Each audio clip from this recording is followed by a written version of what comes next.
அப்படி சேராம தான் போகணும்னா அப்புறம் எதுக்கு?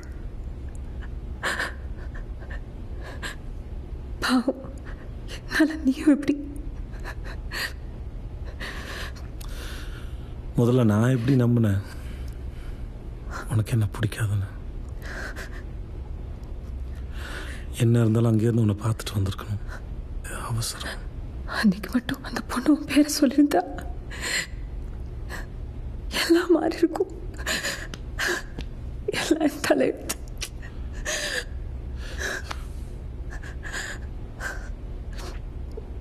இப்போ எதுக்கு இந்த உண்மையெல்லாம் தெரிய வரணும்? பேசாமல் உண்மை நம்பிட்டு இருந்தே உண்மையாக இருந்துடலாம். ஆனால் நீயும் என்ன நினச்சிட்டு இருந்த. எனக்காக வந்தேன்றதெல்லாம் தெரியாமலே போயிருக்கும். இந்த கஷ்டத்துலையும் அது ஒரு ஆறுதல்.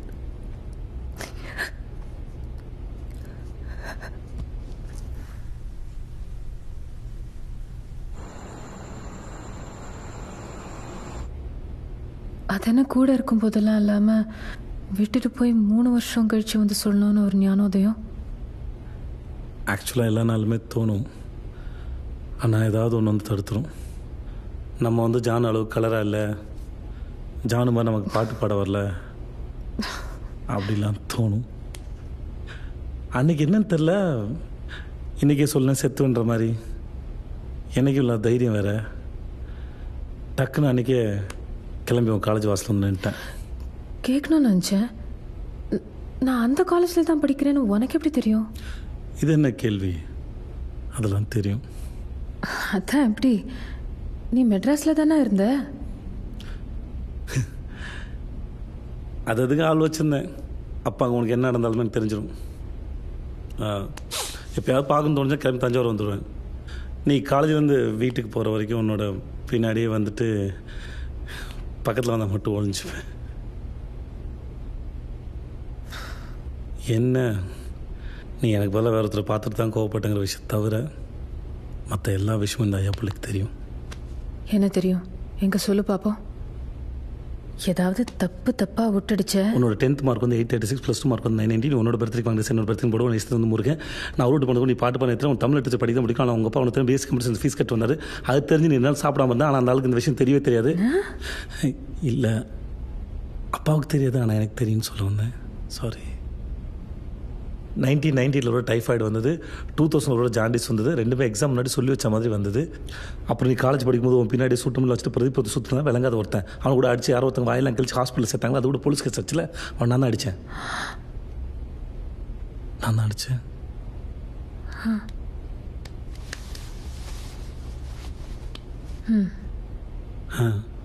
அன்னைக்கு தேதிக்கு உன்னை என்ன தவிர ஒரு 3 பேர் லவ் பண்ணிட்டு இருந்தாங்க. அப்புறம் காலேஜ் ஆனுவல் டேக்கு ஃபஸ்ட் டைமாக புடவை கட்டு வந்தேன். ராமர் கலர் புடவை அவந்துருமோன்னு பயம் ஒரு பக்கம், ஆனால் எல்லோரும் உன்னையே பார்க்குறாங்கன்னு ஒரு வெக்கம் ஒரு பக்கம். எப்படி இருந்த தெரியுமா?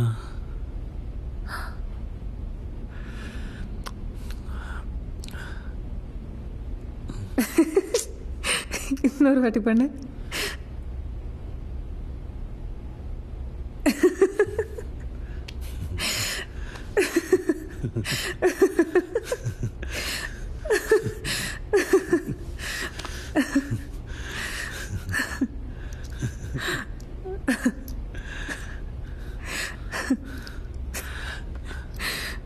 அதுக்கப்புறம் உன் கல்யாணத்தில் உன்னை நான் புடவையில் பார்த்தேன். வாடாமல்லி கலர்.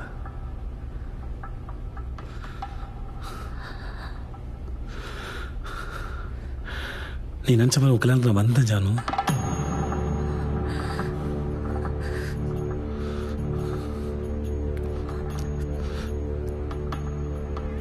கூட்டத்தில் ஒரு ஓரமாக நின்றுட்டு இருந்தேன்.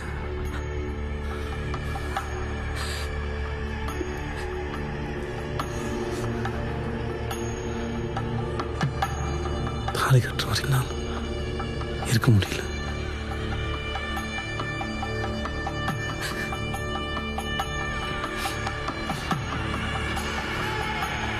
அந்த மண்டபத்திலிருந்து அந்த சத்தத்திலிருந்து என்னால் எவ்வளோ தூரம் முடியுமோ அவ்வளோ தூரம் ஓடிட்டேன்.